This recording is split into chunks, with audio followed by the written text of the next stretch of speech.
Арыбаңыздар, урматтуу менин каналымда көрүүчүлөрүм. Сиздерди каналдан көргөнгө абдан кубанычтамын. Анан жаңы бир видео кылдым элем. Трамп арктикалык жол үчүн күрөштү баштады деп. Ошол күрөшкө буну жаңы чоң оюн деп Британияда киришкени жатат. Мисалы үчүн Орусияда эгерде карасак 44 ледокол бар, баягы муз сындыргыч кеме бар. Жетөөсү анын ичиндеги ушул ядердик энергияны колдонот жана узак аралыкка бара алат, жана күчтүү чоң калың муздарды жара алат да. Бүгүнкү күнү Орусия жалгыз арктикалык жолду, түндүк деңиз жолду көзөмөлдөп жатат да. Мисалы үчүн АКШныкы 2 эле ушундай оор муз жаргыч кеме бар. Арктикадан АКШ утулуп жатат бүгүнкү күнү. Трамптын да чычалаганы ошондон да, Гренландияны басып алам, Исландияга база курам дегендери да. Албетте Кытай болсо арктикалык кеңеште ошо бир гана ошо байкоочу катары иштеп жатат. Бул жерден Америка Штаттары Орусия жана Кытайга басым кылып атат. Ошол жолду бизге бергиле дейт. Ушул жолду биз алышыбыз керек деген аябай чоң күрөш болуп жатат. Анткени бул жолдо Орусия толугу менен ушундай монополист десек болот, жалгыз аны ээлейт. Албетте ошо You must be a player in the Arctic Grid game деп ошо британиялыктар Times деген ошо чыгармада, массалык маалымат каражатта ошондой макалада айтып жатышат. Муну кыргызчага которгондо биз дейт ошо арктикалык түндүк деңиз жолго эң негизги оюнчу болушубуз керек деген сөз да. Негизи ал арктикалык ошо түндүк деңиз жолдун мааниси эмне деп ошону карап көрөлү. Биринчиден, бул деген узундугу мисалы үчүн Европадан Кытайга чейин 5600 километр. Орусиянын ар кайсы точкасынан Европага тез жетсе болот. АКШга да жетиш анчалык алыс эмес. Негизи бул деген Карск деген дарбазадан ошо Берингов булуңуна чейин барат. Ушундай көп учурунда кээ бир мындай ченөлөр боюнча 5000 километр, эң алыскы чекити 7600 километр. Орточо узундугу 5600 километр. Мисалы үчүн Йокогама менен Мурмансктын ортосунда Суэц каналы аркылуу эгерде Жапонияга жиберсе, ошо 12840 деңиз миля да. Бул деген 23780 километр. Жолсо 5770 деңиз милясы. Мисалы үчүн эгерде түндүк жол менен карасак, түндүк деңиз жолдун узундугу 10690 километр. Жол болсо 2,23 эсе андай жакыныраак деп эсептелинет да. Эгерде ошол түндүк деңиз жолун колдонушса, бүт тараптар Суэц каналынын ордуна, мисалы үчүн, же болбосо Баб-эль-Мандеб булуңунун ордуна, Аден булуңу ордуна, же болбосо Африкалык мисалы үчүн Мүйүз деген эң узун деңиз жолу бар, ошонун ордуна. Бул деген 40%дан ашык ошо үнөмдү алып келет да. Биринчиден аралыктан, эми баягы күйүүчү майлардан айтпай эле коеюн. Азырынча ал жол жаңы колдоно баштады. Дүйнөлүк ушул жылуулуктун өсүшү, дүйнөлүк жылуулануу деген глобальное потепление түшүнүк бар. Global warming деп айтылат да англисче. Бул нерсе ошол жердеги Арктикадагы муздарды эритип жатат, жана муздар эриген сайын жаңы жолдорду ачып атат да ошол деңиз жолунда. Мисалы үчүн акыркы портторду карасак, Орусиянын кайсы порттора катышат? Сабетта, Дудинка, Дикси деген порттор катышып жатат. Ал порттор аркылуу ошо токой алып барып болуп жатат да Орусиядан. Минералдык, мисалы үчүн, нерселер, нефть ташылып жатат. Азия, Тынч океан региону менен карасак, жана Европа аркылуу карасак, ошол эки аймак ортосундагы ал деңиз жол аркылуу, ошол түндүк деңиз жол аркылуу 23 жылы жалпы жүк ташуу көлөмү 36 миллион тонн түздү да. Анын ичинен ошо транзит 2 миллион тонну түздү. Контейнердик мисал үчүн ташуулар Кытайдан Европага, Евробиримдикке ошо Costco деген компания бүгүнкү күнү ошол 30% бүт рейстерин акыркы жылдары ошол деңиз, түндүк деңиз жолу аркылуу аркаганга аракет кылып атат. 2021 жылы 26 рейс өткөрдү. Анын 14-ü ошол Costco'нун колунда, Кытай негизи ошо Европага. Арктикалык комбинацияланган транспорт, мисалы үчүн ар кайсы жолдор менен трансмодалдык мындай кире учурда темир жолду колдонуп, кире учурда арктикалык жолдорду колдонгондо Arctic Express деген ошо узундугу 13.000 километрди түздү жана ошо 20-25 күн негизи жеткирүүгө ошол мөөнөттө жеткиргенге үлгүрүп жатат да. Эгерде ошо деңиз жолду карасак, негизги порттор Сабетта, Диксон, Дудинка, Хатанга, Тикси, Певек деген 6 негизги порт бар ошо арктикалык жолдо. Мурманск эң чоң порт, ошол Орусияга таандык. Аякта 50-75 миллион тонн ошо орточо жылга алганда мындай жүктөрдү ташуу көлөмү 13 мындай кемени батыра алат бир убакта. 52 краны бар. Анан тегерек жыл боюнча кышында да жайында да иштей берет да. Архангельск деген порт, ал деген ошол Ак жана Баренц деңиздеринде жайгашкан. Мисалы үчүн анын көлөмү, жөндөмү 75.000 тонна да. Ошондо Певек деген бар, бул Чукоткада ушундай база, Орусияга таандык.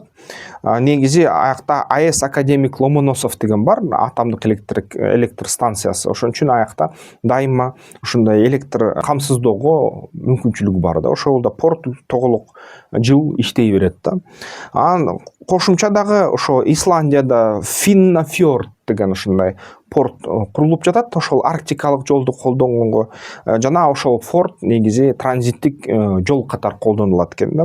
Анан эгерде мисалы үчүн муз кыш жылуу болсо бир жөн да, эгерде кыш суугураак болуп калса, мисалы үчүн порттор 2-4 ай иштей алат да, ушундай.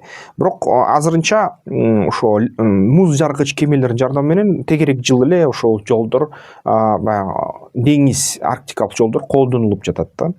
Орусия флотту көбөйтүп атат, дагы ошо кошумча 2 ошо муз жаргыч кемени кошобуз дейт. Бирөөнүн аталышы 22.220 дейт долбоор, экинчи долбоордун аталышы 10.510 деген ошол ледоколдор кошулуп атат.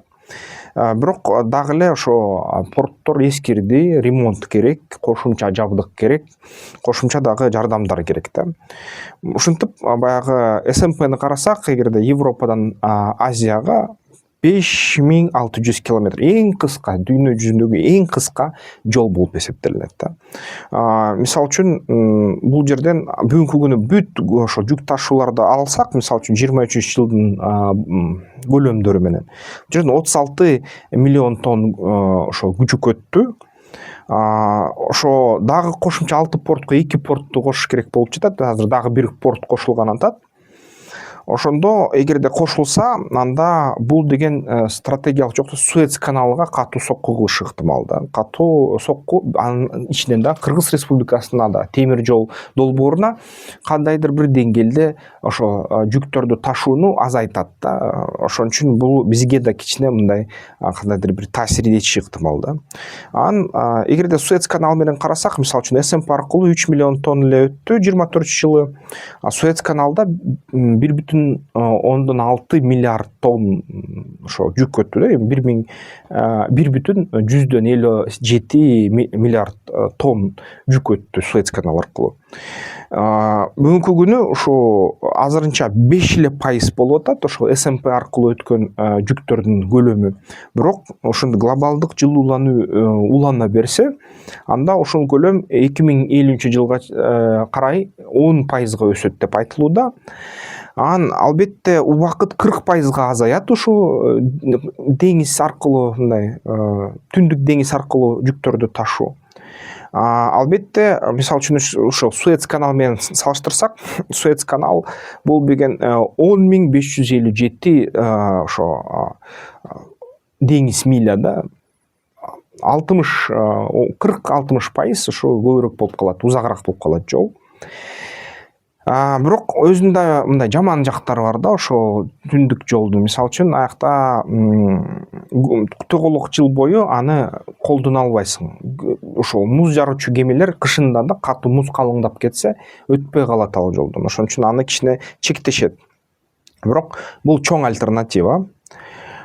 Бул деген Суэц каналга бир топ эле 10-15% азайта алат анын кирешесин ошол жол эгерде өнүксө. Негизи азырынча анчалык деле чоң коркунуч эмес деп эсептесе болот да. Британия ошого да киришебиз деп атышат. Бул Британия Арктикалык кеңешке мүчөлүккө суранып жатат киргенге Орусиядан. Орусия менен АКШнын ортосунда мындай кыпчылган атат. Канадада мисалы үчүн 12 миллион фунт стерлинг Британиядан алды. Ошо инуиттер мындай коомчулугу менен ошо портторду курганга аны мындай өнүктүргөнгө да. НАТО да айтып атат, бул деген түндүк порттор согуш болуп кетсе аябай керек болуп калат. Ошон үчүн бул жерде биз өзүбүз карайбыз деп туруп, анан Норвегия менен бирге НАТО өлкөлөрү ошо Хеймдал деген атайын үйрөнүүлөрдү, аскердик үйрөтүүлөрдү, ученияларды өткөрдү ошол жерден. Албетте Норвегия менен Исландия жана Канада ошол жерден жаңы долбоорлорду жаңы баштап атат да. Орусияда 44 ледокол болсо, булар жаңы эле 2-3 ледокол жасап алып, ошо дагы ошо тармакты өрчүткөн атышат. Ошондой болуп атат. Британия ушинтип катышкан атат. Ал эми Кытай болсо бул деген бир жол деген долбоордун алкагында ошо полярдык жибек жолу деген долбоорду жарыялады. Ал 2018 жылы жарыяланган. Алар деген ушуга 5 жылдык планга киргизишкен. Ошол 2023 жылга чейин, 25 жылы ал долбоор уланып жатат. Ледоколдорду мындай жасаганга шашып атат Кытай. Бүгүнкү күнү эгерде мындай карасак, Кытайдын флоту же болбосо багы ошо түндүк деңиз жолду колдонула алган кемелердин саны 62ге жетти. Бүгүнкү күнү 14-15 рейске чейин жеткиришти булар. Булар деген мисалы үчүн ошо ар бир ошо Коско деген компания айтып атат, ошол түндүк жолду колдонуу менен 9 миллиард доллар үнөмдөштү да. Ошон кошумча пайда таптык дейт. Ошону менен ошого кызыгуу өтө күчөп жатат. Эксимбанкка ошол Орусияга кредиттерди берип, ал жактагы портторду жаңылатабыз, кошо колдонолу деген ушундай долбоорлорду берип атат. Анан Сина российский арктический коридор деген нерсе долбоор 2023 жыл башталды. 80 ошо кеме ал жол менен баса турган болду. Ошо жылына анын ичинен дагы нефть ташуучу танкерлер. Бүгүнкү күнү Кытай аябай ушул жерде изилдөөлөрдү жүргүзүп атат жана акырындап ошо муз калыңдыгын, муз менен иштөөнүн ыкмаларын, анын баягы өзүнүн жүрүм турумун, анын шарттарын пайда болуу жана сындыруу шарттарын бүт изилдеп жатышат кытайлар жанталашып. Анан акырындап ошо өсүү болуп атат да ал жол боюнча. Ошон үчүн бүгүнкү күнү бул нерсе стратегиялык жаңы ушундай Суэцтин альтернативасы болгон жатат да. Эгерде ошол нерсе өнүгүп кетсе, Кыргызстанда 5-6% транзит азаят да, азыркы Кытай, Кыргызстан, Өзбекстан темир жолу боюнча. Бирок анчалык деле азырынча пайданы көрө элекпиз, ал жол салынгандан кийин көрө баштайбыз. Анан ошондо көрө баштаганыбызда, эгерде жалпы жер жүзүндөгү климат жылууланып кетсе, ошо 5-6% кайра ылдыйлайт да, транзит Кыргызстан аркылуу, анткени ошол жол аркылуу, түндүк деңиз жолу аркылуу кете баштайт да. Ошондой эмне деп ойлойсуңар? Жалпы ушундай маалымат үчүн деле айттым окшойт, анткени 5-6 жыл биз аны сезбейбиз, 5-6 жыл ичинде аны сезе баштайбыз да. Оюңарды, пикириңерди комментарийлерге жазгыла.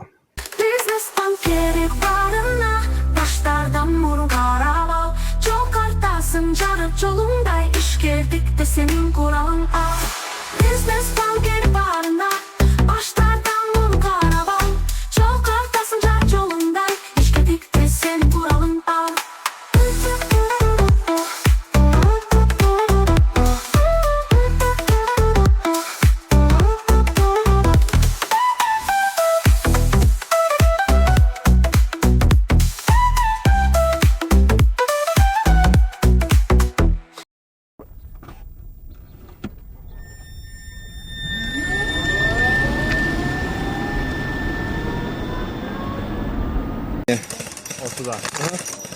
О, от души.